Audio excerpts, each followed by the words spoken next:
Hello students. आज हम बात करने जा रहे हैं हमारे स्केलेटन सिस्टम की। ठीक है, ह्यूमन स्केलेटन के बारे में बात करेंगे। स्केलेटल सिस्टम के अंदर बात करेंगे। कुल मिला के हमको बात करनी है हड्डियों की, बात करनी है, गिननी है और गिन के तोड़ना नहीं है। छिछोरे लोग नहीं है जो तुम स्टेटस डालोगे कि औकात की बात मत करो, पूरा 206 हड्डियां तोड़ देंगे। ऐसे लोगों की खुद की 408 हड्डियां टूटती है, 2 बार टूटती है ऐसे लोगों की। फिर खुद के गिन भी नहीं पाते, साथ में 4 दांत भी उखड़ते, बोके हो जाते हैं। ठीक है, हाँ चलिए, नहीं मजाक था ये सब, ठीक है, ऐसा नहीं करना है। चलिए स्केलेटन हम बात करें तो ह्यूमन स्केलेटन में पहली बात करनी है कि कौन कौन सी बोन है, कहाँ प्रेजेंट है, और जहां जहां उनका नंबर एनसीईआरटी लेवल की बात कर रहे हैं, जहां जहां एनसीईआरटी ने उनके नंबर डिस्कस किए हैं वो भी बात करेंगे। अदरवाइज मैं लास्ट में अगर तुम कहोगे तो पूरा बोन्स गिनवा के भी देख लेंगे अपन। ठीक है, चलिए तो एक स्केलेटन को, पूरे स्केलेटन को 2 पार्ट में डिवाइड किया है, axial skeleton and appendicular skeleton. अभी तुमको हाथों हाथ तुम्हारे खुद की बॉडी को टच कर करके याद करवा देंगे। हालांकि मैं तुमको नहीं दिख रहा हूं, फिर भी तुम अपने बॉडी को टच कर सकते हो। वाइवा में मैडम पूछती है तुमको कि ह्यूमरस को हाथ लगा के दिखाओ, तो अपने ह्यूमरस को हाथ लगाना है, मैडम के ह्यूमरस को हाथ नहीं लगाना। हाँ ठीक है, चल नंबर अच्छा चाहिए तो प्रैक्टिकल का नंबर, मोबाइल नंबर नहीं। हाँ, एक्सियल स्केलेटन और एपेंडिकुलर स्केलेटन की बातें हो रही है। ठीक है, एक्सियल स्केलेटन मतलब बॉडी का सेंट्रल एक्सिस। सपोज करो ये आदमी है, ये आदमी है, ये मत बोलना ये औरत लग रही है, इसके मैंने जेब बना दी इधर। चलो ये आदमी, इस आदमी के बॉडी के मेन जो एक्सेस है, सेंट्रल एक्सेस है, उसमें जो जो बोन्स आ रही है वो सब किसके अंदर इंक्लूडेड होगी, एक्सियल स्केलेटन। और एक्सियल स्केलेटन के साथ में जुड़ी हुई अपेंडिक्स के साथ, सॉरी क्या बोलते हैं, अपेंडिजेज में जुड़ी हुई स्ट्रक्चर। अपेंडिजेज मतलब बॉडी के उपांग जो इनके साथ जुड़े हुए सेंट्रल एक्सेस के साथ। एक्सियल स्केलेटन के अंदर कौन कौन सी बोन आएगी? हाँ, एक्सियल स्केलेटन के अंदर होती है 80, तो ऑब्वियसली पीछे बची हुई कितनी हो जाएगी एपेंडिकुलर में 126। ठीक है, हमारी बॉडी के अंदर टोटल कितनी बोन्स होती है? 206 हड्डियां होती है। ठीक, हाँ, बर्थ के टाइम और एम्ब्रियोनिक स्टेज में बहुत सारी हो सकती है, बट बाद में ये फ्यूज होकर इतनी एडल्ट स्टेज में इतनी रहती है। एक्सियल स्केलेटन में आती है स्कल की बोन, देन आती है इसके अंदर रिब्स, फिर इसके अंदर आती है वर्टिब्रल कॉलम की बोन्स और स्टर्नम। स्टर्नम एक सिंगल हड्डी है। वर्टिब्रल कॉलम के अंदर 26 वर्टिब्री है, रिब्स के अंदर 12 जोड़ी, मतलब कितनी हो जाएगी 24, और स्कल के अंदर 22 बोन्स है। तो कितनी हो गई ये? अराउंड हो गई है 78 प्रोबेबली, नहीं सॉरी 72, 73। साथ में इसमें ईयर ऑसिकल्स, जो कान की बोन्स है वो, और टंग के नीचे एक बोन है हायोइड बोन, उसको भी इंक्लूड करना है। ठीक है, एपेंडिकुलर स्केलेटन की बात करें अगर अपन, तो इसके अंदर आएंगे फोरलिम, फिर हाइंड लिम, देन गर्डल्स, पेक्टोरल गर्डल और पेल्विक गर्डल। एक फोरलिम के अंदर 30 बोन, 30 इंटू 2 60। इसी तरीके से एक हाइंडलिम के अंदर भी 30 बोन्स, इसके अंदर भी 60। Girdles, pectoral girdle, pelvic girdle के अंदर कितनी बोन है? बाकी की बची हुई 6 बोन इसके अंदर है। ठीक है, अपन आगे बात करेंगे इसके बारे में। ठीक है, चलिए अब अपन एक एक करके थोड़ा थोड़ा, जितना भी डिटेल एनसीईआरटी ने दिया है वही बात कर रहे हो, उनको अभी लास्ट मोमेंट पे यही चाहिए। चलिए, पहला स्कल। स्कल के अंदर 2 टाइप की बोन है, क्रेनियल एंड फेशियल बोन।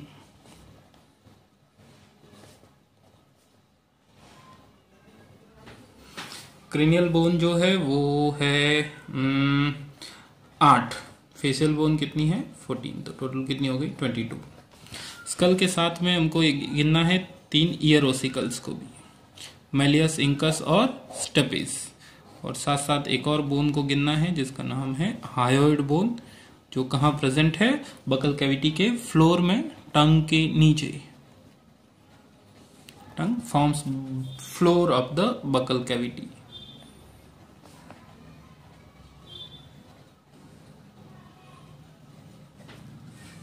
ठीक, चलिए अब आगे चलते हैं स्कल के बाद में अपना दूसरा पार्ट।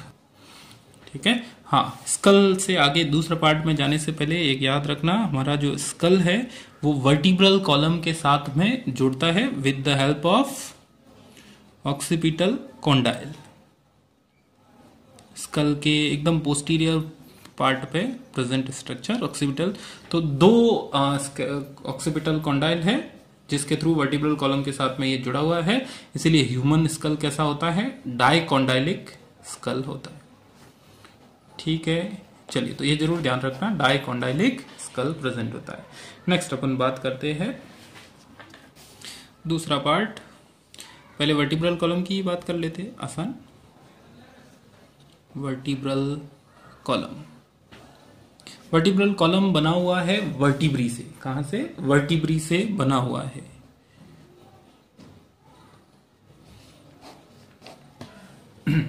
ठीक है, और ये हमारी बॉडी का मेन फ्रेमवर्क है जिसके ऊपर बॉडी का सारा बैलेंस बनाने का काम होता है। कितनी वर्टिब्री है? 26 वर्टिब्री प्रेजेंट होती है। ठीक, फर्स्ट वर्टिब्री का नाम है एटलस,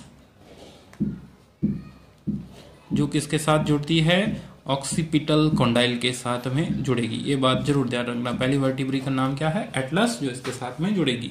हर एक वर्टिब्री के अंदर एक सेंट्रल होलो स्ट्रक्चर है, कैविटी है या ओपनिंग्स है, जिसको बोला जाता है न्यूरल कैनाल। क्या बोला जाता है? Neural canal. और ये न्यूरल कैनाल सभी वर्टिब्री का एक साथ जुड़ा हुआ है। जैसे सपोज करो ये वर्टिब्री है, ठीक है, इस तरीके से सारी वर्टिब्री हमारे अंदर प्रेजेंट है वर्टिब्रल कॉलम के अंदर। सिंपल मैं बोल रहा हूं, अगर इन सब के अंदर इस तरीके का एक पाइप बना हुआ है इसके अंदर, उसके अंदर क्या चलता है? स्पाइनल कॉर्ड है, वो फ्लो करता है, स्पाइनल कॉर्ड वहां पे प्रेजेंट है। ठीक है, चलिए, अब वर्टिब्री को कौन कौन सी पार्ट में डिवाइड किया गया है? तो सबसे पहले ऑब्वियसली कौन सी होगी? गर्दन वाली, जिनको बोला जाता है सर्वाइकल वर्टिब्री। सर्वाइकल के बाद में कौन सी आएगी? थोरेसिक। ठीक है, थोरेसिक के बाद में कौन सी आ जाएगी? Lumbar vertebrae. उसके बाद में आएगी सैक्रल। कौन सी? सैक्रल। और लास्ट में आएगी कॉक्सल वर्टिब्री। ठीक है, सर्वाइकल वर्टिब्री का नंबर 7, सर्वाइकल 7, थोरेकिक 12 का स्पेलिंग टी से, थोरेकिक का भी स्पेलिंग टी से, सर्वाइकल 7। लंबर कितना हो गया? 5। तो कितना हो गया? 12 7 19 5 24, अपन बोल रहे थे 26, तो ये दोनों कितने? एक एक फ्यूज्ड है। ठीक है, सैक्रल और कॉक्सिजियल दोनों ही कैसी रहती है? फ्यूज्ड रहती है, मतलब एक से ज्यादा हो सकती है लेकिन वो सब फ्यूज होकर अल्टीमेटली एक ही दिख रही है। तो इसको याद कैसे रखोगे? 7 बार 5, क्या याद रखोगे? 7 बार 5, एक एक करके बोलो, बार से याद रखना 12, तो आसानी। सर्वाइकल मतलब गर्दन रीजन में, थोरैकिक मतलब वक्स या थोरैक्स रीजन में, थोरैक्स मतलब चेस्ट रीजन में, ठीक है, पीछे की तरफ। लंबर कमर वाले पार्ट में, और उसके बाद में पूंछ वाले पार्ट में सैक्रल और कॉक्सल वर्टिब्री रहती है। ठीक, चलिए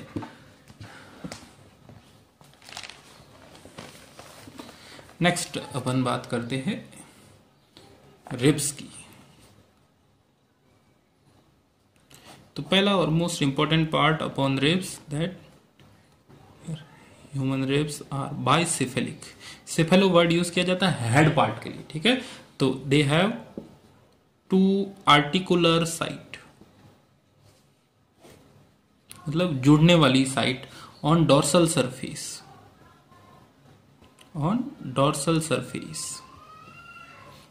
तो इनके पास दो जुड़ने के लिए साइट है ऊपर की तरफ, मतलब दो हेड है हम बोल सकते हैं सिंपल सा।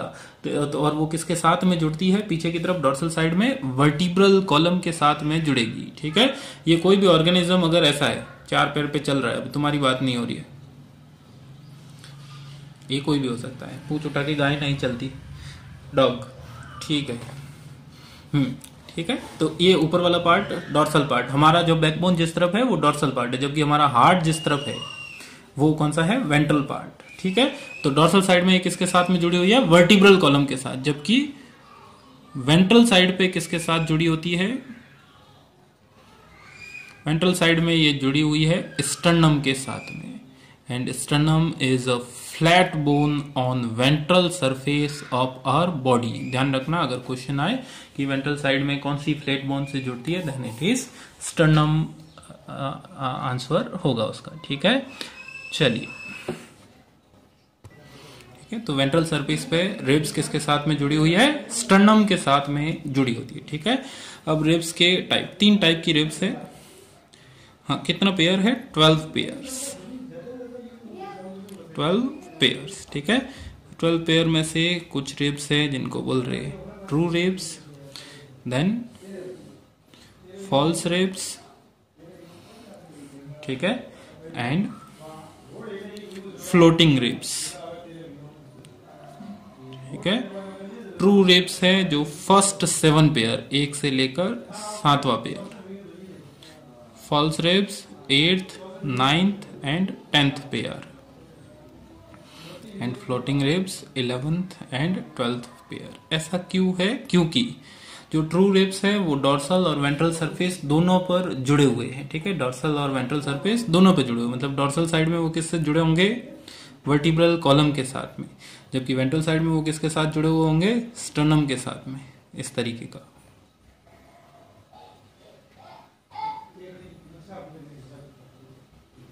ठीक है, वो दोनों तरफ जुड़े हुए हैं।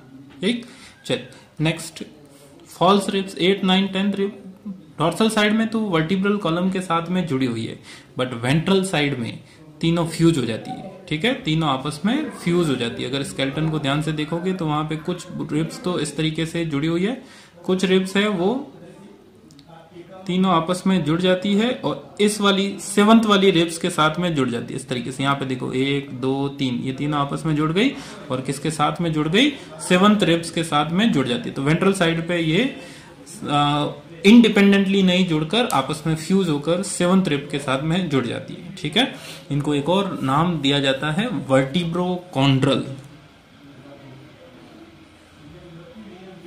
वर्टिब्रोकॉन्ड्रल रिब्स बोला जाता है। ठीक है, नेक्स्ट है floating ribs.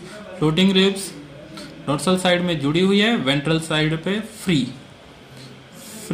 On ventral surface, ventral surface पे पूरी तरीके से फ्री रहती है ये रिब्स। ठीक है, चलिए, तो ये 3 टाइप की रिब्स के बारे में बात कर ली, स्टर्नम के बारे में बात हो गई, स्कल के बारे में। अब अपन बात करते हैं एपेंडिकुलर स्केलेटन के बारे में। यहाँ होम टाउन में बैठे बैठे पढ़ना थोड़ा सा डिस्टर्बेंसेस बहुत ज़्यादा है, कोई ना कोई फैमिली भी सब लोग होते हैं, तो इसीलिए मैं बोर्ड पे पढ़ा भी नहीं पा रहा हूँ। तो थोड़े दिनों बाद अपन बोर्ड पे ही पढ़ेंगे इनका। ठीक है, क्योंकि वो ज़्यादा बेटर रहता है। पर अभी जल्दी से तुम्हारी भी हेल्प हो जाए और काम भी चलता रहे, इसलिए ये चीज़ें अभी हाल फिलहाल इसी को चलने देते हैं। ठीक, चलो अब अपन बात करते हैं दूसरा part, that is appendicular skeleton. ठीक है, हाथ पैरों की हड्डियां। एपेंडिकुलर स्केलेटन के अंदर कौन कौन आएंगे, 3 चीजें आएगी इसके अंदर, फोरलिम, इसके बाद में इसके अंदर आएगी हाइंड लिम्ब की बोन और फिर गर्डल्स। ठीक है, चलिए, फोर लिम्ब में कौन, हाइंड लिम्ब में कौन और गर्डल। फोर लिम्ब के अंदर, हर एक लिम्ब के अंदर कितनी बोन्स है, 30, फोर लिम्ब और हाइंड लिम्ब दोनों के अंदर। Humerus, then radio ulna, in fact radius और अल्ना 2 अलग अलग बोन है। नेक्स्ट, जिनके हेड पार्ट या एंड पार्ट जुड़े हुए रहते हैं। ठीक है, रेडियो अल्ना, देन कार्पल्स, जो कहाँ पर है, रिस्ट बोन, जो हमारी कलाई की है। कार्पल के बाद में मेटाकार्पल्स, कार्पल के बाद मेटाकार्पल्स जो हथेली की पाम बोन, ठीक है। नेक्स्ट डिजिट्स जो उंगलियों की बोन है उनकी, ठीक है, फिंगर्स। तो अगर अपन हाथ की बात करें, ये मेरा हाथ बहुत दिख तो रहा है, काला काला नहीं है, हाँ ये रेस्ट बोन या कार्पल्स। देन जो यहाँ पे 5 है 1 2 3 4 5, ये कौन सी हो जाएगी, मेटाकार्पल्स। और फिर फिंगर्स पे कौन सी हो जाएगी, डिजिट्स। ह्यूमरस कितनी, 1। रेडियो और अल्ना 2 अलग अलग बोन। रेस्ट बोन कितनी है, 4 ऊपर 4 नीचे, 8 बोन। मेटाकार्पल्स कितनी है, 5। हथेली में तो 5 आसानी से अपन बात कर सकते हैं, 1 2 3 4 5, ठीक है। चलिए फिर डिजिट्स कितनी है, 14, है। तो अब इनको गिन लो, हो जाएंगी ये 30 हो जाएगी। 3 11 5 16 और 14 30 बोन फोर लिम्ब। एक के अंदर 30 तो दूसरे के अंदर कितनी हो जाएगी भी 30, 60 बोन, ठीक है। इसी तरीके से हैंड लिम्ब के अंदर भी हमको बात करनी है, ठीक है। चलिए हैंड लिम्ब की बात करें तो थाई की बोन, फीमर, थाई, ठीक है। फीमर के बाद में टिबियो फिबुला, टिबियो एंड फिबुला बोन, दो अलग अलग बोन। नेक्स्ट अब इनको बोला जाता है टार्सल्स, एंकल की बोन है एडी के आसपास की, ठीक है। टार्सल्स के बाद में मेटाटार्सल्स, मेटाटार्सल्स, ठीक है। और मेटाटार्सल्स के बाद में अगेन कौन सी आ जाएगी, फेलिंजेसिस,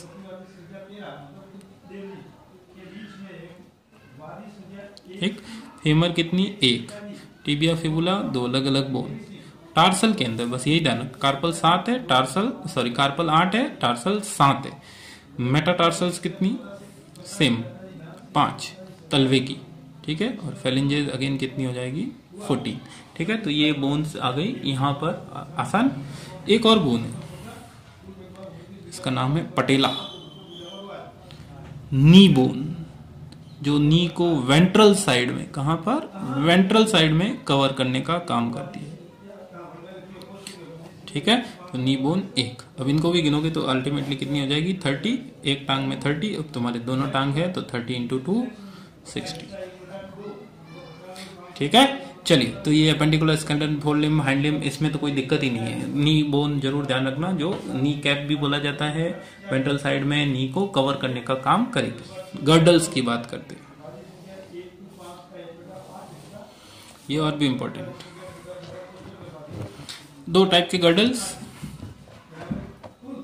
एक मिनट, थोड़ा फ्रेम ठीक करते हैं।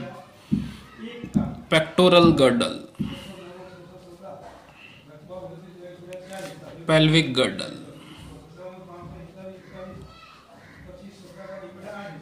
पेक्टोरल गर्डल और पेल्विक गर्डल। पेक्टोरल गर्डल कंधे वाला रीजन, कौन सा वाला, कंधे वाला, शोल्डर रीजन, ठीक है। तो शोल्डर रीजन के अंदर पेक्टोरल गर्डल है, वो 2 बोन से बना हुआ है। एक तो है क्लेविकल और दूसरी है स्केपुला। स्केपुला थोड़ी सी बड़ी बोन है जो ट्रायंगुलर शेप की है, ट्रायंगुलर शेप की, ठीक है। और इसके ऊपर एक रिज है जिसका नाम है एक्रोमियन प्रोसेस। क्या नाम है, एक्रोमियन प्रोसेस, जरूर याद रखना इसका, ठीक है। अब इसको अगर डायग्रामेटिकली रिप्रेजेंट, तुम कंधों के पीछे की तरफ हाथ देकर देखेंगे तो तुमको इस तरीके की बोन नजर आएगी, ट्रायंगुलर शेप की बोन है, एक इधर है और एक इधर की तरफ है। हमारे मारवाड़ी में बोलते पापड़ा, पापड़ जैसा तो नहीं है, लेकिन समझ करो ये ह्यूमन बॉडी है। ये इसका नेक रीजन आ गया, गर्दन इतना पतला, कोई बात नहीं, ठीक है। ये फिर चेस्ट रीजन आ गया। तो यहाँ पे हम दोनों तरफ अगर अपन देखें अपने कंधों में, तो ये जो बड़ी बोन दिख रही है ये कौन सी है, स्केपुला, कौन सी है, स्केपुला। और यहाँ पर इस रिज के साथ में जुड़ी हुई है, यहाँ पे रिज है उसका नाम है एक्रोमियन प्रोसेस, और इसके साथ में कौन जुड़ी रहती है, क्लेविकल इसके साथ में जुड़ती है, आर्टिकुलेशन होता है, इसका जुड़ाव होता है विथ एक्रोमियन प्रोसेस। क्लियर। तो ये 2 का जो प्रोसेस हुआ। अब क्लेविकल के नीचे,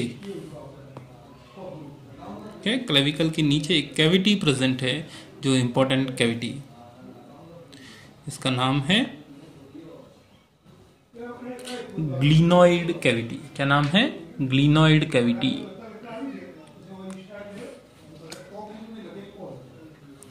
इसी ग्लिनोइड कैविटी के अंदर क्या फिट होता है? ह्यूमरस का हेड पार्ट यहां पर जुड़ता है। और कौन सा जॉइंट बनाता है? Ball and socket joint. कौन सा वाला बनेगा? Ball and socket joint. जरूर ध्यान रखिएगा, सारी बातें इंपॉर्टेंट, ठीक है। तो पेक्टोरल गर्डल दो बोन से बना हुआ, क्लेविकल और स्कैपुला। बड़ी बोन ट्रायंगुलर शेप की स्कैपुला है, जिसमें ऊपर की तरफ उभरी हुई जो स्पाइन है, स्पाइक है, उसको बोला जाता है एक्रोमियन प्रोसेस। उसके साथ में क्लेविकल जुड़ती है और क्लेविकल के नीचे एक कैविटी प्रेजेंट है, ग्लिनोइड कैविटी, जिसको बोला जाता है, जिसमें ह्यूमरस ऐड होती है, ठीक है। Pelvic girdle. पेल्विक गर्डल कहने को एक ही बोन है, ठीक है, मतलब एक लेफ्ट साइड में एक राइट साइड में। हाँ, तो पेक्टोरल गर्डल में टोटल बोन कितनी हो गई? 4। 2 लेफ्ट साइड में, 2 राइट साइड में। पेल्विक गर्डल एक ही बोन है, तो एक लेफ्ट एक राइट, टोटल कितनी हो गई? लेकिन ये 3 बोन का फ्यूजन है, इलियम, इस्चियम एंड प्यूबिस। तीनों बोन के फ्यूजन जहां पर हो रहा है, उस जगह पर एक कैविटी का फॉर्मेशन होता है, ठीक है। तीनों बोन का जहां पे फ्यूजन हो रहा है, उस कैविटी का नाम है एसिटाबुलम। और एसिटाबुलम के अंदर कौन फिट होता है? फीमर का हेड पार्ट, ठीक है। फीमर का हेड यहां पर आकर जुड़ जाता है। एक और चीज पेल्विक गर्डल के, जहां लेफ्ट और राइट पेल्विक गर्डल जुड़ रहे हैं, left and right pelvic girdle का जुड़ना, वहां पे एक स्ट्रक्चर बनता है जिसको बोलते हैं प्यूबिस सिम्फाइसिस। क्या बोला जाता है? Pubis symphysis. यही प्यूबिस सिम्फाइसिस चाइल्ड बर्थ के टाइम पे रिलैक्स होता है रिलैक्सिन हार्मोन से, और जो बर्थ कैनाल है वो थोड़ी सी चौड़ी होती है, ठीक है। प्यूबिस सिम्फाइसिस वहां पे उससे रिलेट कर सकते हैं, जहां पे दोनों तरफ के अपने गर्डल जुड़ रहे हैं, पेल्विक गर्डल, ठीक है। तो ये सब कुछ किसके बारे में था? स्केलेटन के बारे में। अब एक लास्ट टॉपिक है बोन से रिलेटेड, दैट इज जॉइंट, ठीक है। जॉइंट जो है वो 3 टाइप के है। First one is fibrous joint, then cartilaginous joint and then synovial joint. 3 type के जॉइंट है हमारे पास, ठीक है। फाइब्रस जॉइंट जो dense fibrous connective tissue bones के बीच में उसकी हेल्प से जुड़े हुए रहते हैं, तो यहां पर किसी तरीके का कोई मूवमेंट नहीं होता। ऐसे जॉइंट्स जहां पे कोई मूवमेंट नहीं होता है, ऐसे मूवमेंट कहां पर? तुम अपनी खोपड़ी की हड्डियों को हिला सकते हो क्या? खोपड़ी की हड्डियां अगर किसी की हिली तो तुम्हारी खोपड़ी सटक जाएगी, मर जाओगे, भूत है वो, ठीक है। No movement. तो क्रेनियल बोन्स जो है वो बिल्कुल भी मूवमेंट शो नहीं करती है, ठीक है। चलिए, काफी सारी फेशियल बोन भी मूवमेंट शो नहीं करेगी, ठीक। दूसरा कार्टिलेजिनस बोन, ये किसकी हेल्प से जुड़ेंगे? कार्टिलेज की हेल्प से। ये किसकी वजह से? फाइब्रस कनेक्ट, नाम से ही क्लियर है, fibrous connective tissue, dense fibrous connective tissue से ये कार्टिलेज। लिमिटेड मूवमेंट हो सकता है, और लिमिटेड मूवमेंट के लिए देखना हो तो हमारी वर्टिब्रल कॉलम के अंदर हम थोड़ा सा झुक सकते हैं, आगे और पीछे झुकते, तभी तो टिकटॉक पे वीडियो बनाते नाचते हुए। हाँ ठीक है, अगर नहीं जुड़ते सीधे के सीधे खड़े रहते मजा ही आ जाता। ऐसा कम से कम ये तो नहीं देखना पड़ता हमको। हाँ तुमको देखना है, देखो, तुमको मुबारक। वर्टिब्रल कॉलम, वर्टिब्री के बीच में जो जॉइंट्स है वो कार्टिलेजिनस बोन, याद रखना। सिनोवियल जॉइंट, ठीक है, यहां पर एक कैविटी प्रेजेंट होती है, दोनों बोन्स के बीच में जो जॉइंट बनता है फ्लूइड फील्ड कैविटी, जिसका नाम ही क्या है? सिनोवियल कैविटी बोला जाता है, सिनोवियल कैविटी। इसी कैविटी की वजह से काफी सारा मूवमेंट हो सकता है, ठीक है, फ्री मूवमेंट भी अपन बोल सकते हैं। तो इसके जो एग्जाम्पल है वो इंपॉर्टेंट। पहला एग्जाम्पल तो मैंने तुमको बता ही दिया, ball and socket. Ball and socket कहां पे था? ह्यूमरस, और कहां पे? Pectoral girdle. Humerus and pectoral girdle, के बीच में है। दूसरा हमको याद रखना है हिंज जॉइंट, जो घुटने और कोहनी के अंदर, नी एंड एल्बो जॉइंट। ठीक है।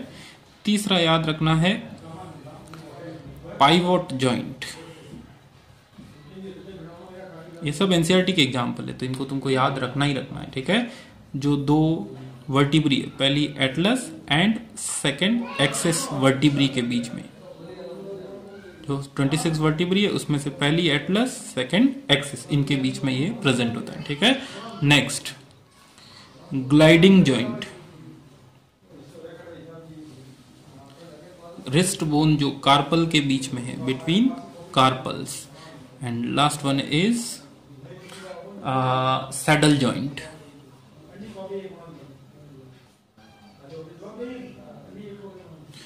कार्पल्स एंड मेटाकार्पल्स के बीच का जॉइंट। ये सब एनसीईआरटी की बातें हैं, जरूर इनको याद रखना। बॉल एंड सॉकेट जॉइंट याद रहेगा, ह्यूमरस और पेक्टोरल गर्डल के बीच में, फ्री मूवमेंट नी और एल्बो के बीच में, एटलस और एक्स, ये तीनों थोड़ा सा याद रखना, पाइवट, ग्लाइडिंग और सैडल जॉइंट। ठीक। चलिए अपन इनके डिसऑर्डर जो है बोन्स के, वो पहले मसल्स पढ़ेंगे इस चैप्टर के अंदर। ये चैप्टर है मूवमेंट एंड लोकोमोशन, इसमें मसल्स भी है, उनके बारे में भी बात करेंगे। ठीक है। चलिए चलो, तो अगर बोन्स के 3 डिसऑर्डर की बात करें, या छोड़ो डिसऑर्डर अपन अगली क्लास में ही मसल्स पूरा करने के बाद पढ़ लेंगे। ठीक है। चलिए, तो ये स्केलेटन के बारे में सारी एनसीईआरटी पूरी कवर हो गई है। अगले वीडियो में अपन मसल्स की बात करेंगे। सभी तरीके के सजेशंस या कोई भी डाउट हो कमेंट में लिख सकते हैं। धन्यवाद। लाइक, शेयर और कमेंट करते रहिएगा। I am not an YouTuber, but जितना ग्रोथ होगी उतना अच्छा रहेगा। ठीक है। चलिए।